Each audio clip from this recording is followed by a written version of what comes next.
Assalamualaikum. Hai, besok sudah ujian ya? Oke, semoga lancar semuanya. Hari ini kita akan bahas kisi-kisi untuk ujian besok ya.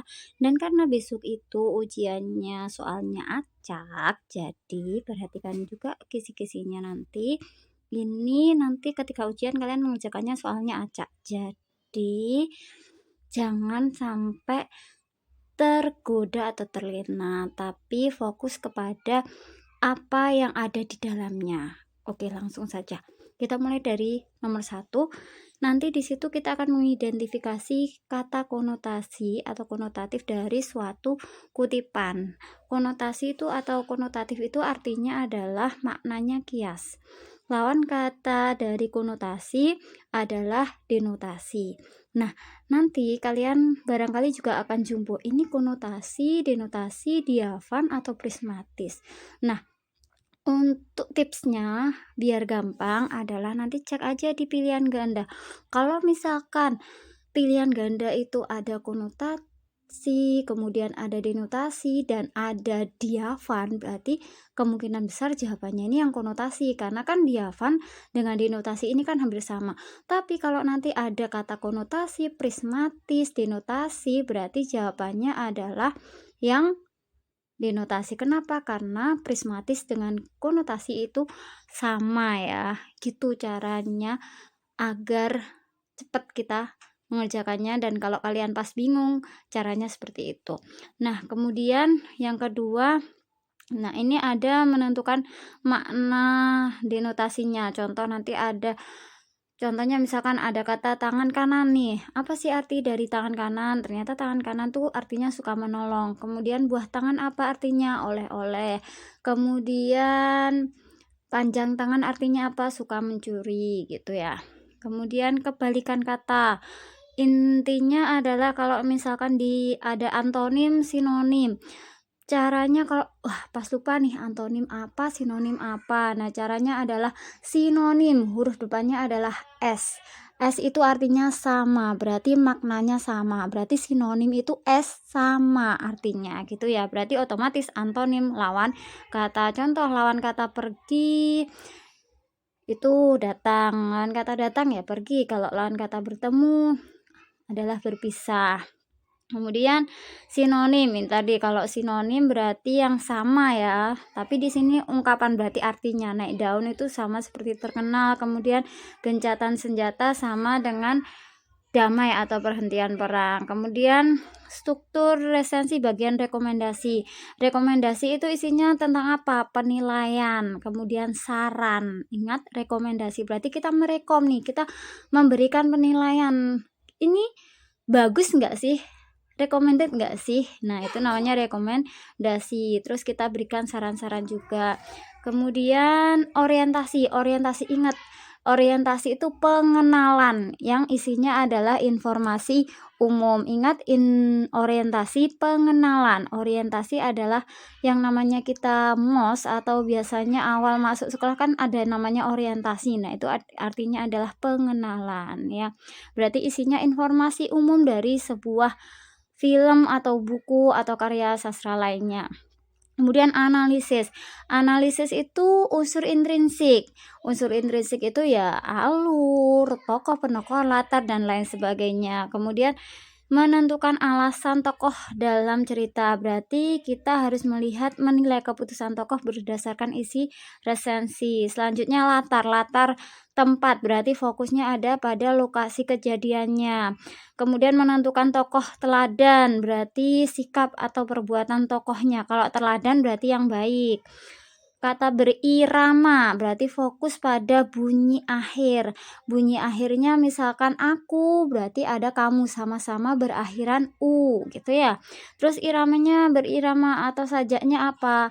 Berarti kalau aku akhirannya u berarti sajaknya a, kamu akhirannya u berarti sajaknya kan sama ya u berarti a. Kalau ada kita itu kan huruf akhirnya a, berarti sajaknya setelah huruf a adalah huruf b, berarti sajaknya a b seperti itu ya. Kemudian jumlah bait. Cara menentukan bait itu adalah cek kalau misalkan ada spasi yang kelihatan atau kalau enggak ini hurufnya itu menjorok ke dalam gitu, itu tandanya bait. Jadi nggak mesti satu bait itu harus 4 baris, enggak. Tapi fokus kepada spasinya yang membedakan antara bait satu dengan bait yang lainnya.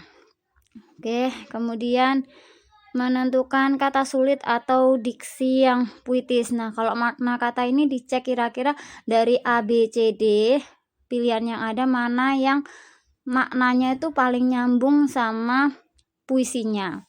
Kemudian menentukan majasimil. Majasimil itu berarti pakai kata penghubung seperti bagaikan, umpama, laksana, pokoknya ada kata-kata penghubung seperti itu ya. Kemudian kata repetisi. Repetisi itu berarti pengulangan kata. Misalkan sudah ada kata Madiun, terus ada lagi kata Madiun, berarti cari kata yang sama, itu ciri dari majas repetisi. Kemudian diafan, baris diafan, berarti yang mudah dipahami itu diafan. Kalau yang sulit tadi prismatis, karena diafan itu sama dengan denotasi, sedangkan prismatis itu adalah puitis ya. Puitis berarti susah untuk dipahami. Kemudian metafora, maknanya kias tapi tanpa kata penghubung perbandingan. Berarti misalkan contohnya, kamu adalah madu. Adalah ini kata penghubung tapi bukan kata penghubung perbandingan.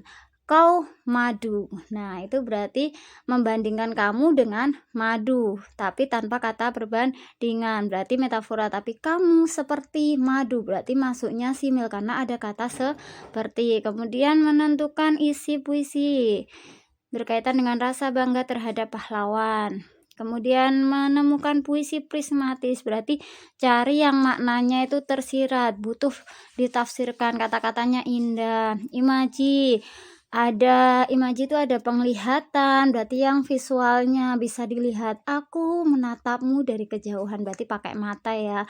Aku mendengar suara, berarti pakai indranya adalah pendengaran gitu. Kalau imaji berarti ingat panca indera. Pesan puisi berarti ajakan atau pelajaran apa yang disampaikan. Salam pembuka pidato. Oke, fokus pada masing-masing agama. Kalau Islam berarti assalamualaikum. Kemudian dan lain sebagainya ya. Ini ya. Ada 5 agama, silakan dipelajari. Fakta. Fakta itu berarti ada data. Cari yang ada angka-angkanya di situ, ada tempat barangkali, angka, yang keterangan waktu, tempat, kejadian, itu berarti masuk di dalam fakta. Kemudian bagian penutup biasanya isinya adalah harapan, permohonan maaf. Nah, seperti itu ya. Kata ilmiah itu contohnya nikotin, karbon monoksida, oksigen, kata-kata yang perlu untuk diartikan, itu kata ilmiah. Bagian isi pidato berarti fokus pada pokok penjelasan masalah.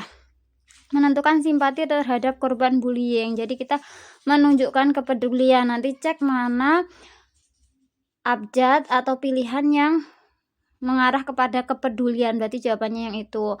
Menentukan metode impromptu. Impromptu itu berarti pidato tanpa persiapan alias langsung. Jadi kamu misalkan nih mau pidato impromptu, ayo tolong langsung pidato sambutan ketua OSIS. Nah, seperti itu berarti tanpa persiapan terlebih dahulu.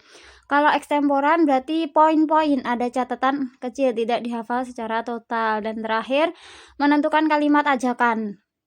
Ciri-cirinya ada kata mari, ayolah, marilah. Nah, harus seperti itu ya cirinya. Kemudian isian singkat, struktur esensi, kelebihan dan kekurangan. Berarti itu bagian apa?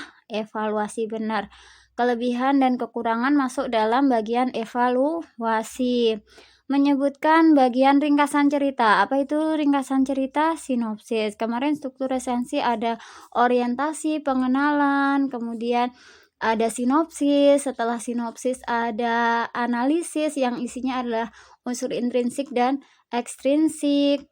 Kemudian ada evaluasi, isinya kelebihan dan kekurangan. Dan yang terakhir rekomendasi atau penilaian. Saran, recommended gak sih sebenarnya karya ini? Nah, selanjutnya ada kata konotasi, ini contoh, nih jadi nanti ada ada kalimat, mana nih kata konotasinya, contoh seperti buah hati, buah bibir, itu kan harus diartikan, nah berarti itu masuk konotasi. Kemudian majas repetisi tadi yang dibilang, cari kata-kata yang sama, yang diulang-ulang, berarti itu majas repetisinya. Kalau simil yang tadi ada kata seperti, bagaikan, ibarat, nah itu berarti nanti penandanya adalah misalkan di situ ada kata gini, kebaikanmu laksana air laut gitu. Berarti penandanya majasimilnya jawabannya adalah laksana itu.